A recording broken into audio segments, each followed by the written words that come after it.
Welcome everyone to Dead Talk Live, and tonight we are joined by the Ghost Brothers themselves. Guys, thank you so much for coming on our show. How are you all doing tonight? Yo, I'm doing excellent. How are you? I'm doing good. I'm doing good. So, let's just get right to the nitty gritty here. You guys have a new podcast that's out. It's by Discovery. So it's called Urban Legends. All right. Now we're going to get to the investigation parts and all that, but I want to hear about the podcast first. Tell us, what is the podcast all about and what do you guys do on it?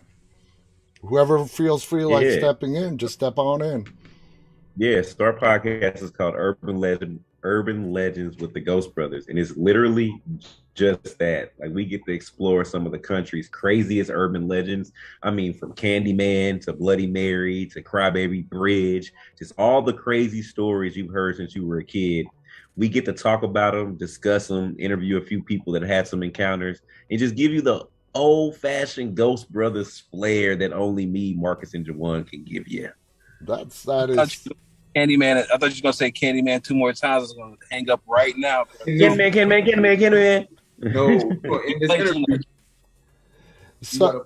So let's go back to how you guys all hooked up, how you guys all met. How far back does that go when you guys met and became friends? Let's go to Marcus on that. Marcus, when do you remember meeting these two guys? Me, Dalen, and Jawan go back on so many different levels. At the time, Dalen and Jawan were actually pledging a fraternity, a dope fraternity, amazing fraternity, and I was actually cutting hair on the AUC campus where they were attending at Clark Atlanta University.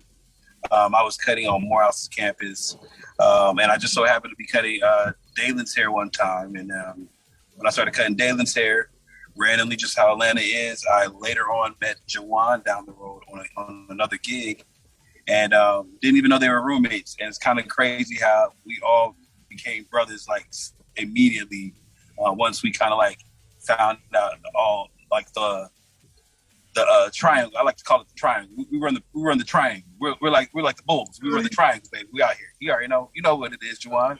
You know Now, what I'm saying? So so I was gonna ask, there, are you all three from Atlanta? Are you guys native Georgians? No, we're not. We all came from different areas. Marcus is by way of Tennessee, Texas. Dalen is Texas, and I'm Illinois. Atlanta has just kind of like adopted us, and we're all together there now. So tell me, Juwan. I mean, the paranormal. Okay, did you guys have a passion for it before you met? Is it something that developed when you met? When did the fascination for investigating the paranormal come into play? Man, I think that fascination kind of came in realistically when we all came together to have our first investigation, like back in, man, we started, Dalen and I started back in 2010, 2011. We came together. Dalen brought the idea to me. It was literally in the middle of the night. He like kicked my door in while we were roommates and was like, yo, we need to hunt ghosts. And I'm like, what? Get out. You can't be sober. You know what I mean? Like, Yeah, and, uh, and so he closed the door. I woke up that morning and was like, man, you actually have a good idea. Let's put this into motion. And so we literally took our first investigation. Got a camera, took it down the road to Savannah, started investigating some haunted locations, brought it back, got Marcus involved, and a network came calling. Like it was really a dope experience. But I think that happened early on, probably like 2010, I, 2011. I mean that's just unheard of. Now, Dalen, I mean, to go from just in college, hey, let's go start hunting some ghosts and investigating, to ending up on TV, the Discovery Network. I mean, that's like blows you away. Were you surprised even today on how everything unfolded with you guys? To be honest, man, I'm surprised in the magnitude in which it blew up. Like I always knew that the idea of Ghost Brothers was a great idea and that it would do well on television, but never in a million years did I think that we would be five series in a podcast show airs internationally. We have fans in Brazil and Africa and England. Like I would never, never imagine that. But that is by far the coolest thing ever, man. Like people, listen, white people are really wearing our faces on their chest. I mean, every middle single America, day. not regular. I'm talking about middle America. Middle America, Jack, is wearing three brothers on their chest, and they're doing it proudly. They're saying, "Straight ghosting to the top, sir. We love you. We love you, Marcus. We love you, David. We love you, Juwan. Woo! To the top." So Marcus, let me ask, the whole theme of the Ghost Brothers, when it hit TV, it was basically paranormal ghost hunting with a light comedic touch. Is that something that the network brought to you? Is that something that you guys brought to the show, pitched it to them? Which way did that work out? Actually, I think it was the other way around. It was Dalen and Juwan coming up with the actual idea of Ghost Brothers and shooting it. I think, Dalen, you actually have a very funny story about the origin of the production of Ghost Brothers. Let's hear it. With my good dude, Spike. Nah, me and Juwan didn't have any money back then. We wanted to shoot the pilot or the How many dollars y'all have? How many dollars y'all have? Man, we had $73.64. I remember it being 64 cents exactly because I remember counting them 4 pennies out. Needed. But no, we just knew that we needed someone to videotape what we were doing. That's all we knew. We didn't have any equipment. We didn't have any idea, nothing. Just we needed someone that had a camera. So we literally went on Craigslist and put an ad out if we could find someone that would be willing to come videotape us for a couple hours for $74.64. And one guy.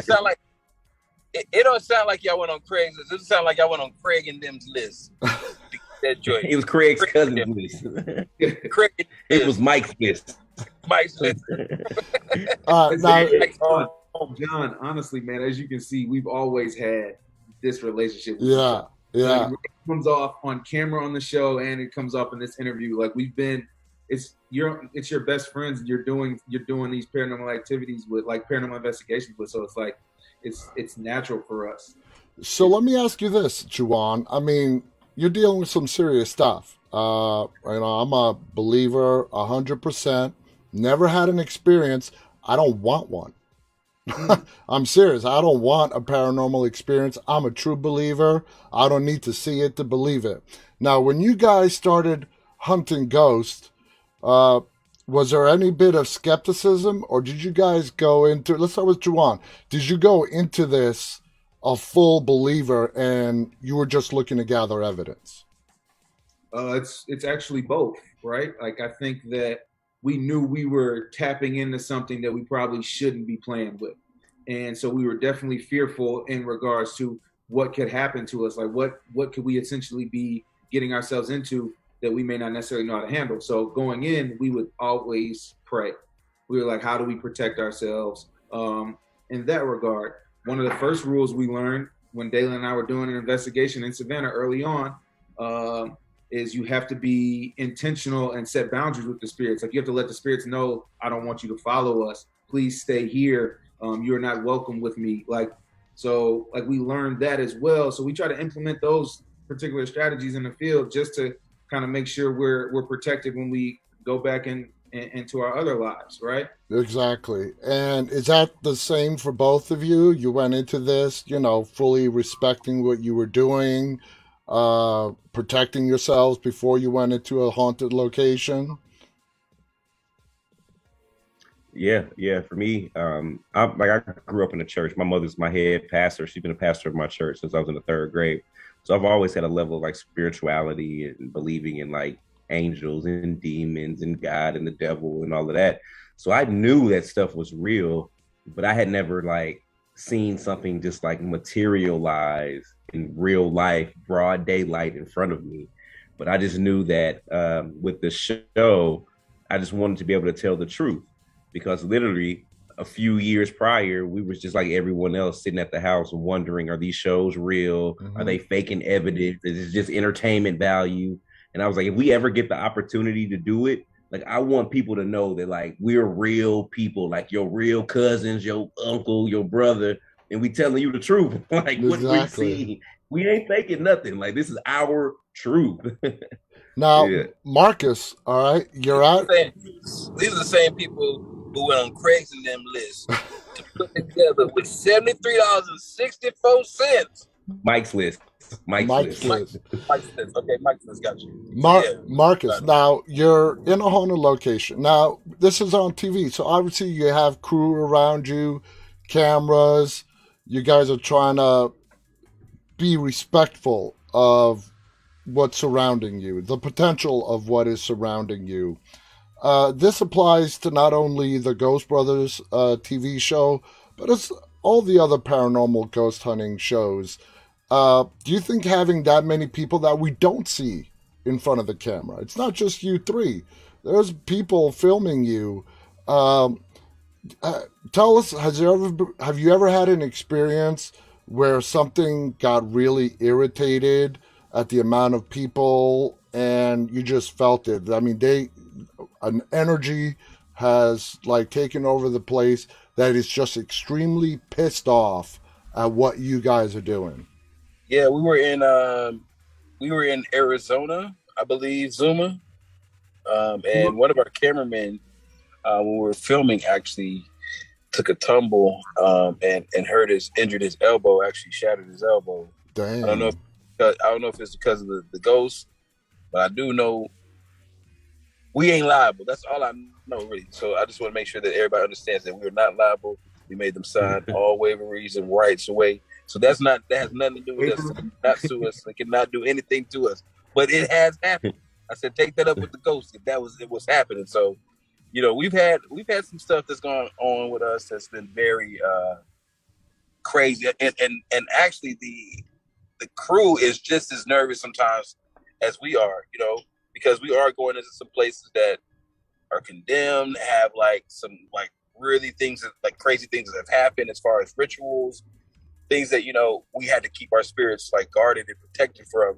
So we always make sure that we protect them and you know, cover our camera people too and our producers. So it gets real in the field, baby. It's real in these streets. Absolutely. Now, Juwan, since you guys started this whole thing to where you are today, I mean, you must have learned so much stuff over these last 10 years and whatnot. I mean, has everything been just a big surprise like that night when you guys decided to do this? The revelations that happened since then, the stuff that you have learned is something that you never expected? Kind of like, so, all right. If somebody were to come to you and say, your wildest dreams will come true, but you have to wait 5 years, would you have the patience? So like, that's what I think about when we're talking about this journey that we've been on. Daly and I came with the idea in 2010, 2011. The network, we ended up shooting the first season literally in 2015, into 2015, 2016, it airs. So over that time frame, I think we always had the confidence about this being something great. But I don't know that we knew at the rate in which it would take off and the things that we would be able to experience and be exposed to and learn along the way, like we really were fully able to capture or wrap our mind around, right? I think there were certain things that like how much we would touch people, like how influential it was or how inspirational and motivational it was just for people that don't even know us. And so like when you connect with those people or supporters of the show, it really means a lot. And then you learn the industry that we've all been a part of, the entertainment industry. We're learning it from a different perspective. Exactly. So it's just been so many different things about this journey that makes it such a beautiful process. We've had our ups and we've had our downs. Like for instance, like we lost the show. Like they didn't bring Ghost Brothers proper back for a third season, right? So we didn't know what was going to happen. And honestly, we had no idea. We ended up pitching another show and it got picked up, but like we had to go through that emotion of like, all right, we don't know what's next. The uncertain future, you don't know. Well, nothing is guaranteed, especially in entertainment. Exactly. So we had to learn that. So now, Dalen, there are a lot of amateur first timers like you guys back in the day who's like, let's go hunt ghosts, all right? Knowing what you know now, is that something you would recommend to people? Just go in and do it, just jump right in? Or what you've learned, you would tell them, you know what, guys, take a step back, really think this through. What would you You know tell what? I would tell people, man, to take baby steps. Like if you've never done it before and you're trying to test the waters, like you shouldn't jump right into the Ouija board. You know what I mean? Like like jump in, you diving off the deep end. But I would get me a spirit box, you know what I mean, or EMF detector, or SLS camera, something visual, something you can ask questions, maybe a REM pod, something very low key, low maintenance that you can kind of just, like I said, baby steps in. I wouldn't recommend a seance. I wouldn't recommend, doing mirror gazing, like none of that crazy level 2. And the crazy thing is now you don't know how to close nothing because this your first Exactly. this your first go around and you done open up 3 portals. If you're doing that course, you gotta ride. Yeah. Absolutely. I Now, want 3 portals in their living room. now, Marcus, what was, in your personal experience, that one piece of evidence that just blew you away that you guys have captured on your journey? We're in Old City. Oh, think you froze. It's kind of funny how that happened. If you think about Jawan, me and you were already kind of doing the steps of Lights Out because me and Jawan were actually doing an investigation. Dalen was back at the base camp, and we were walking up the stairs. And as we were walking up the stairs, Dalen caught a shadow figure passing right through us as we were walking the other way. So it's just, and we saw it on the tape and everything live. It was just crazy. So we've had a lot of crazy things, and that's why I have the lighting like this, because I want to make you understand how spooky this joint be. I was like, ooh, in a way deep place. I don't know. I'm sorry. Okay, go ahead. Juwan, I mean, I'm a sucker for these ghost hunting shows. I love them. I just want to learn and be on that journey. As everybody who watches these shows, they watch them because they want to experience that journey right along with you guys. All right. So when you're doing this, Juwan, what is it besides the lighthearted comedic aspect?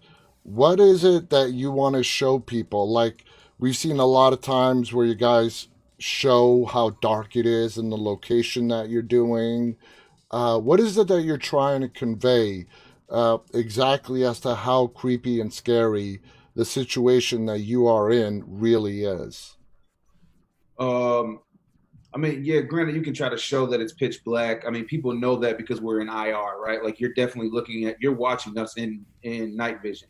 But one of the things we want to bring is unconventional techniques. So when we're investigating this activity, we want to try and do stuff like visual provoking, where we're essentially like creating our own flashback, right? Like we're dressing up or we're trying to recreate one of the stories, and in hopes that we can capture evidence that is compelling, that people can walk away with and say they're like, yo, if I explore my curiosities in a creative manner, then quite possibly I can get some results, right? Like it just, outside of the levity that we bring to it, I think that's unique in itself because typically the space was extremely dark, and I think the humor that we offer added some light.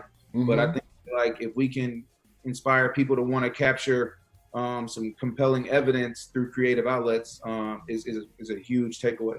Absolutely. Now, Dalen, when on the podcast, right? When you guys are doing the podcast and you're talking about these urban legends, is it just you three, or do you guys have special guests on?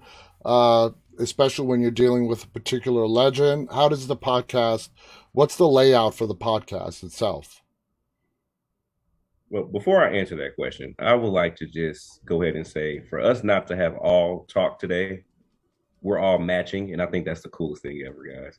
All of us wear black and red on, man. We're in here good. Gang. All right. I love it. Great minds think alike.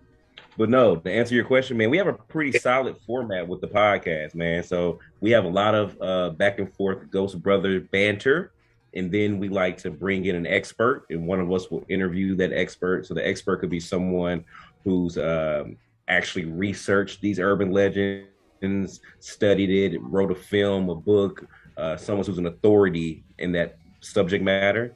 And then we also bring in our fans and our listeners, and we allow them to tell one of their stories if they had anything similar happen to them in their past every episode. So yeah, we bring in some of our friends and family all the time. That's fun. Marcus, is the purpose of this podcast to prove, debunk these urban legends, or just discuss them? The purpose is just to discuss them. Some people don't even know about these things. Some, like half of the ones we didn't know ourselves. We knew the main things: Candyman, a few of them, but Crybaby, Bridge, know about it, or the legends I did not know about it. So just enlighten everybody to these urban legends, and we just have a good time explaining it and it down. If people, for instance, we up into it with them, it's just dope. It is dope. Now, either Juwan or Dale, and you guys can answer this. When it came to getting on the Discovery Network, which is a huge network, was it you guys that pitched it to them? Did they sort of hear about you? Did they find you? How did that all work out? Because, I mean, it doesn't happen where you just start doing something, in your case, paranormal investigations, and then a couple of years later, you're on television. Yeah. Our story, man, honestly, it's just, our story is just a little different, man. And it's honestly all God, because all we did was we came up with the idea, we shot the idea like a little pilot for it. We took a couple of meetings, no one was biting. So we just put it on YouTube. Literally, it was 5 years later, someone was looking on YouTube that was working for a television development company. And they just so happened to run across our video on YouTube and saw that we were doing something very similar to what they were looking for. Nice. And they made the introduction to the network. And it's been a roller coaster ride ever since then. Juwan, you guys have been named like the first African-American ghost hunting team. Whether that's true or not, we don't know. I mean, whether amateur or professional. But no, we know. We know. We know it's true. It's we know. It's the first African We're American the Jackie Robinson on television. That's true. Can't deny that. Absolutely. Juwan, do you, just how does that make you feel? And do you feel that you've affected people in a positive way on just going out there, doing what they want to do? And you know what? You can make something out of it. You can make something that other people, doesn't matter race or color or anything like that, poor or whatnot. You can pursue your passion and do what you love doing and make a living off of it at the same time. Yeah. I think that what's really dope is like we were doing something that was extremely authentic in us. Expressing who we are and doing it with like our best friends. I think that's extremely genuine for us. I also think that we didn't know how impactful the paranormal space would be. I think Dalen mentioned earlier that, we all grew up in the church. So we all grew up with a spiritual background. Mm-hmm. It wasn't until later on down the road that we realized that there were, these dualities in that. So I think for us to do something so authentic and it be groundbreaking, and then ultimately like now it's just kind of like it's like historic for us being the first on television, and it's extremely awesome. It's powerful. It's humbling. It's all of those things. But I also like to think that like we're inspiring, because as we look at our events that we've been at and we start to take a look at the people that come out, it's been extremely diverse. We're seeing an increase in diverse, from people of color to women. So I think that's awesome. It is. Now, I want to let all our viewers know all the Ghost Brothers TV episodes are available on Discovery Plus. When you guys were doing the show, and you tell our viewers who never watched the Ghost Brothers TV show, were you just going to locations that, let's say, the network picked out, or was it your intention, Juwan, to go and help people out who are, having problems that are disrupting their normal everyday lives, and see if you guys can help them in any way? I think when we first started doing Ghost Brothers proper, it was a collaborative effort. The network would throw ideas, we would throw ideas. It's just about getting the best story. And so we would really just throw stuff at the wall and see what sticks.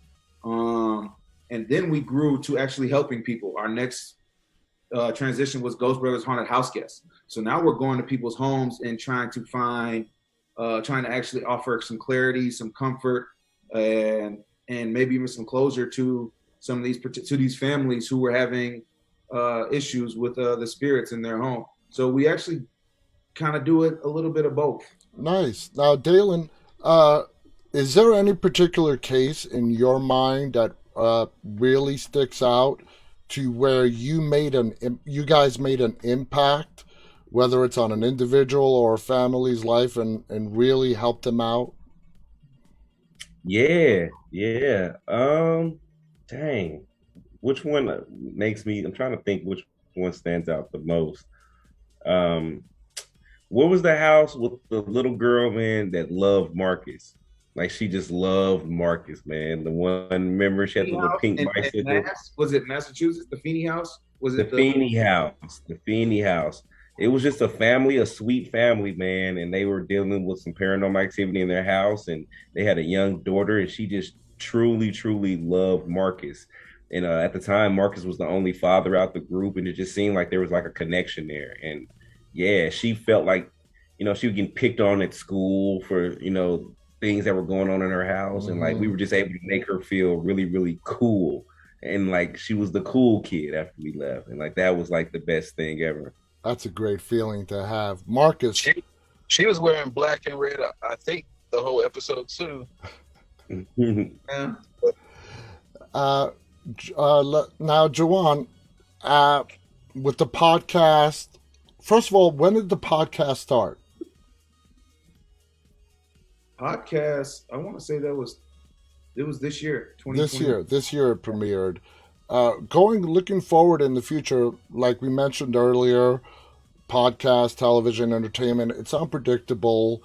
Where do you want to see the Ghost Brothers go from here? Do you guys want to dig deeper into that paranormal in one way or another? If you had a choice, we all have choices. You have a choice and you want to see what path you guys take. What path do you want to take for you, Dalen, and Marcus moving forward to do what you guys all love to do? What would that be? I think I can answer for me, and I think Dalen and Marcus should be able to answer for themselves. But honestly, I would just love for us to go upward. I'd love for us to be growing. I'd love for us to possibly get into movies. We're talking specifics. I think that there's like a lot of opportunity here. Absolutely, there is. Do you think, Dalen, that because like there are so many paranormal shows out there right now, you think it's a little bit oversaturated? No, I think as long as people are providing different perspectives and different POVs, I think there's always room for growth. Like we came in talking from the perspective of young Black guys, you know what I mean? I still haven't seen the point of view of young Black women, or you know what I mean, Hispanic women, or Hispanic guy, or Asians. Like I know every race, creed, religion, everybody dies. Everybody has their beliefs and everybody has their POV. So I feel like as long as everybody is bringing something different, I feel like there's going to always be room in the paranormal. I agree. And that brings up an interesting topic, because when we watch these shows, it is really predominantly white families, folks that, are having these problems. I'm not saying that ghosts are picking on white people or African American people or anything, but Marcus, do you think the more diversity needs more different points of view need to be shown on these shows? Of course, yeah. Like Dalen said, that's our next move to just get other people's perspective on the afterlife. You know what I'm saying? And that's pretty much what it is. Everybody has their own ways of how they look at the afterlife. It's just I think that if there are going to be more shows, there needs to be more shows that are showing more people's perspective. So yes, I definitely believe it's necessary. It is. I think it's definitely important to show everybody's different point of view. Rich, poor, white, black. It don't matter. The paranormal ain't picky. If you are living in a place that has bad energy around it, you don't care what race or color or creed you are. It's going to come after you.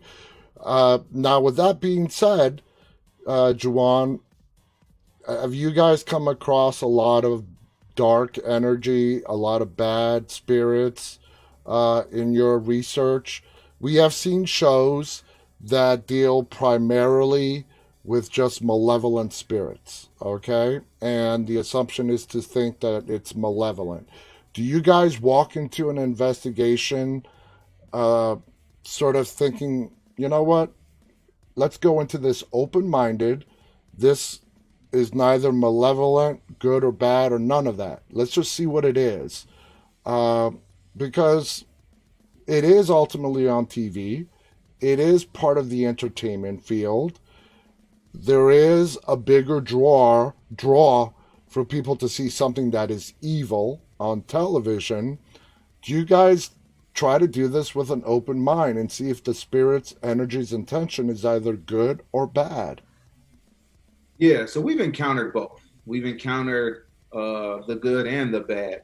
I think sometimes it comes based off of I think the energy that you receive is based off the energy that you actually give. So sometimes if you go in antagonizing, or if you go in with a real authoritative tone, you may get that back and in turn interpret it to be bad, right? Mm-hmm. One of the most memorable investigations is the Magnolia Plantation, and that was in Louisiana.